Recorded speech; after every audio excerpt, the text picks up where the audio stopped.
que eu tô querendo também trazer aqui, voltando um pouco no tempo, porque eu entrei nessa encalacrada, né? Porque a minha vida se tornou assim algo tão perdido. Há 10 anos atrás, a minha vida ela ia de vento em popa, porque eu achava que a vida profissional, a busca material era tudo. Até porque eu venho de uma família o núcleo da minha família, que era formado por mim, minha mãe e o meu irmão, esse que eu falei. Era uma família que já tinha sido desfeita. Minha mãe tinha sido abandonada pelo meu pai, essas coisas, nos criou só. E nós vivíamos sob a proteção dos meus avós. Então, na minha vida, a minha essência, o meu crescimento foi todo nesse bojo assim, de muita proteção, de necessidades atendidas por terceiros. E a minha mãe, ela se vitimizava, assim. Hoje eu falo disso com muito amor, com muita tranquilidade, mas existia nela um peso, sabe? Tudo era os outros que faziam a ela. Ela era muito vítima.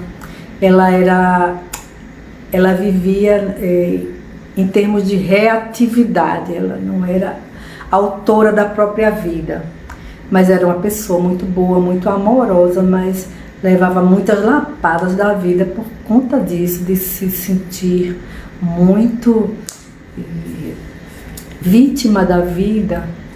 E eu, como criança, eu não me conformava muito com aquilo, porque algumas crenças que impregnaram na minha essência foram vindas de presenciar coisas, falas, atitudes. Então, uma delas, assim, que minha mãe, que me marcava muito, você não pode rir alto, você não pode vestir determinadas roupas, você tem que se comportar mais do que as outras meninas, porque você não tem pai.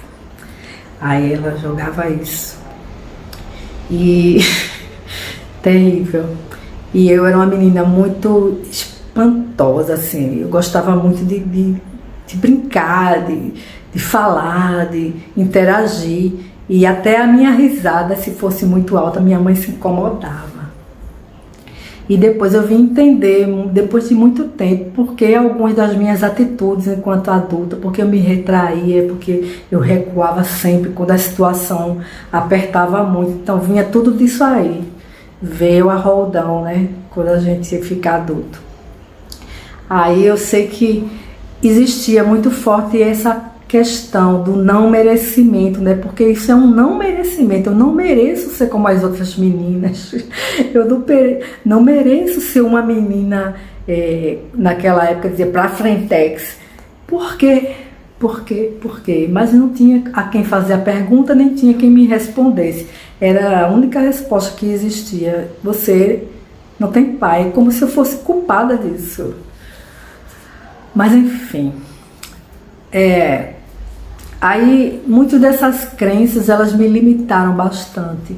E eu não queria, o que eu sabia mesmo é que eu não queria ser como a minha mãe. Eu queria ser uma pessoa independente, que pudesse me bancar. Então eu comecei a partir para esse lado de estudar, de buscar minha independência. Me casei e pasmem. Como a gente tem a crença muito arraigada, a gente nem imagina o que tem, o que carrega. E a minha situação conjugal, ela foi parecidíssima com a da minha mãe. E eu não demorei muito a cair na real, então passei ainda 15 anos casada. Mas aí, graças a Deus, não tive filhos. Até algumas questões que ela viveu na vida dela, eu vivi parecido. O mesmo perfil de homem que ela falava do meu pai, eu arrumei. É muito incrível quando a gente para analisar depois que as coisas passam. Mas enfim, Aí há 10 anos atrás, mesmo assim, sabe, com todas essas crenças, como o professor Hélio Couto fala, mal e porcamente a gente consegue criar as coisas, porque, primeiro, eu me afastei daquele convívio de sofrimento, então eu foquei. Mas a gente foca mais no nosso dia a dia, nas nossas situações profissionais, sociais. Existem aquelas situações que vão na veia e desmontam um gatilho. Desmonta sua bomba, é como se a sua bombinha estivesse sempre montada. Aí de vez em quando vem uma situação e o gatilho dispara. Pá! Então você avança e recua, avança e recua. E uma sensação enorme de que você não foi a lugar nenhum. E quando você vê, o tempo passou. Mas aí eu levei de boas, porque eu morava sozinha já. E eu comecei a galgar alguns espaços nas empresas que eu trabalhei. Eu me destacava. Eu fazia com muito amor o meu trabalho. E estava já avançando para promoções maiores.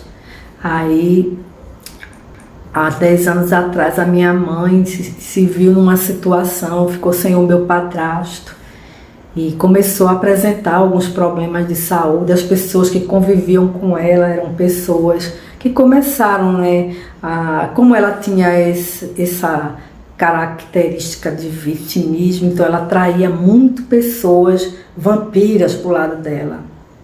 E eu não me importo se algum dia alguém que fez parte disso aí esteja vendo o meu vídeo, porque é assim que eu vejo que era realmente. Não que eu esteja recriminando essas pessoas, mas é a leitura que eu faço das situações. Minha mãe atraía para ela situações que a deixavam vulnerável. E eu trouxe minha mãe, para morar comigo. E aí, como eu era muito ocupada, eu tentei colocar algumas pessoas para cuidar dela, mas parece que as coisas vão arrumando transferência, vão mudando os atores, mas o filme é o mesmo. E ela começava a arrumar confusão, que fulano... Assim, né? Eu ficava tocada, porque eu não entendia direito o que acontecia. Chegou um momento que eu decidi sair do meu trabalho, porque pesou muita coisa e eu preciso ver onde isso vai dar. E quando você está na situação, você não pensa nas alternativas. Eu botava as pessoas para tomar conta dela e ia trabalhar confusa, preocupada. Aí eu decidi sair do trabalho e tentei fazer um trabalho de consultoria na minha área, que eu trabalhava em recursos humanos. Só que eu não tinha me preparado para isso. Eu estava satisfeita no meu trabalho certo, galgando posições, tendo para onde ir todo dia. Mas também, por outro lado, eu vejo que o universo, ele nos mostra caminhos, né? E eu decidi, bom, eu vou sair do trabalho, vou ter tempo para dar atenção à minha mãe, que eu sou filha única, sou eu e meu irmão. E desemboquei no lado espiritual e só coloquei foco nisso. E aí, como eu já tinha uma certa idade, já passava dos 40 e tantos, e o mercado ele é muito cruel, o mercado de trabalho ele é muito cruel com as pessoas que estão acima dos 40. E eu saí por iniciativa própria e passei alguns anos afastada. E tentava mandar alguns currículos, mas não haveria flexibilidade para trabalhar numa empresa e cuidar da minha mãe. E a minha mãe, ela era cheia de somatizações, Ela tinha Parkinson depois que ela estava comigo, aí esse diagnóstico veio à tona. Chegou um momento que eu disse, eu preciso morar perto do meu irmão, e nós fomos morar próximo do meu irmão. Quando chegou lá, parece que foi pior, porque quando ela se viu próxima a nós dois, ela decaiu, não sei como foi isso, e o Parkinson dela evoluiu. Eu não sei, é uma doença autoimune.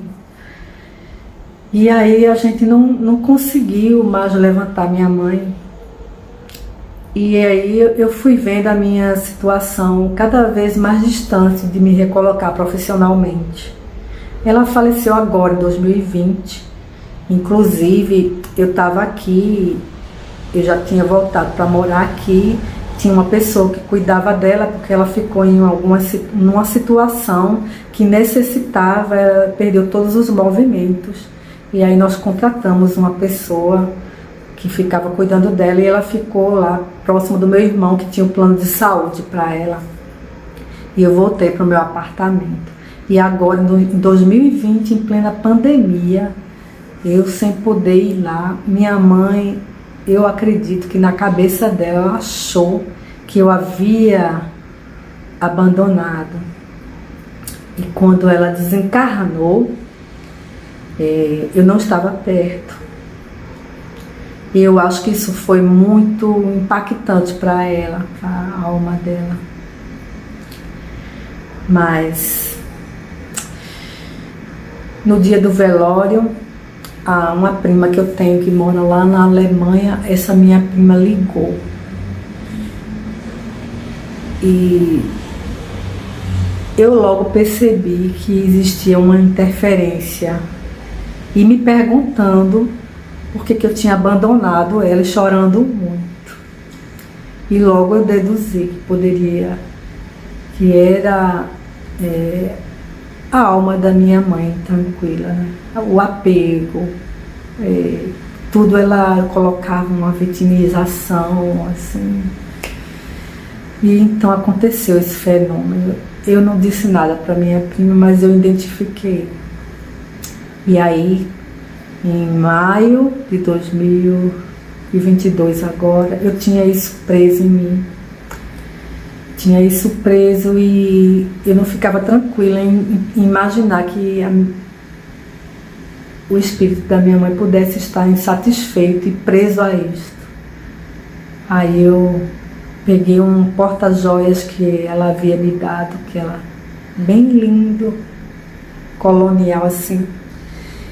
Imaginei os ensinamentos do professor Hélio Couto e já estava ciente de como as coisas aconteciam, né? O emaranhamento e tal. E eu peguei esse porta-joias no dia do aniversário dela e fiz uma espécie de... não posso chamar ritual, porque não é ritual, mas eu me segurei àquele objeto e orei muito por ela e pedi perdão com aquele objeto na mão, que um dia foi tão importante para ela. E depois disso eu me senti muito bem, me senti muito aliviada.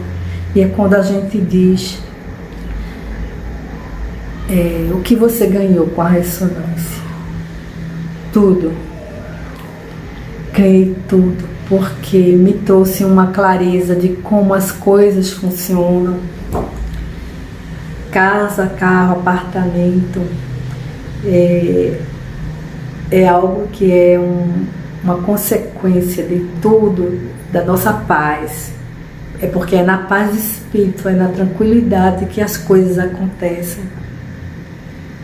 E hoje eu me vejo uma pessoa que entrou nesse processo e se deparou com muita coisa boa. Coisas boas acontecem, conhecimento, principalmente, paz de espírito, uma visão ampla, um autoconhecimento, aprender a ser grata. Ainda não estou onde eu quero em termos materiais, mas eu sei onde eu estou e sei que posso ir além. E antes eu não tinha essa clareza. Agora eu pedi a quarta onda, já chegou, estou utilizando. Não tive catarse. Estou meditando bastante, lendo e aplicando, porque as pessoas até perguntam se eu tenho um guru. Você tem um guru, o que é que você está fazendo? E as pessoas não entendem que a pessoa não tem um emprego. As pessoas ficam sem entender, poxa, Sandra não trabalha, mas eu estou sempre tranquila, carinhosa com as pessoas. As pessoas chegam a mim e me pedem ajuda. A vizinha mesmo me pediu ajuda para o filho dela, para levar ele para uma consulta no centro espírita. Levei, confidenciei as coisas para mim. Está muito preocupada com alguma coisa, aí conversa comigo e eu tenho sempre uma boa palavra. E a pessoa fica sem entender, porque a pessoa não tem quase nada, né? Ao olhar do mundo, a gente não tem quase nada. Eu tinha um carro, eu tive que vender o carro, mas o carro eu não conseguia vender. Foi depois da ressonância que o carro apareceu um dono assim, tá o dinheiro na minha mão. E me tirou dessa pendenga, né? Hoje eu fico mais tranquila, porque eu tenho esse dinheiro em reserva, mas é um dinheiro que a gente sabe que se nada for feito, esse dinheiro, mas eu não tenho medo. Não tenho medo, não precisa ter medo. A gente tem que se conduzir baseado no amor e na confiança, e o medo só vai atrapalhar. Então é isso. Quarta onda. Estou trabalhando em alguns conteúdos. Eu sei que o YouTube ele te dá uma visibilidade, você vai atingir os corações que estejam prontos. Não tem pressa, não tem agonia, mas a gente vai na caminhada. E eu me sinto uma pessoa abençoada, principalmente pela lucidez. Gosto muito de estudar a cultura oriental. Agora eu estou também fazendo um estudo em cima da vida do Paramahansa Yogananda. Estou escutando o audiobook dele, a biografia de um yogi, e eu recomendo muito. E desejo a vocês que pensam em fazer, não tenham medo. O medo paralisa, o medo atrai o que a gente não quer. E escutem os áudios de reprogramação do professor Hélio Couto, quando se sentirem meio afetados por alguma coisa que vocês acreditem que seja catástrofe. Eu escuto muito. Uma das noites eu estava escutando e estava madornando, já estava naquela falta de nem estava acordada, nem estava dormindo, estava madornando, e quando eu menos espero, escutando a voz dele, veio aquela energia e tocou em mim e voltou, como se fosse uma eletricidade, uma sensação tão maravilhosa. E eu escutei uma voz assim, como se fosse uma voz de rádio, um rádio meio desintonizado, aquela voz.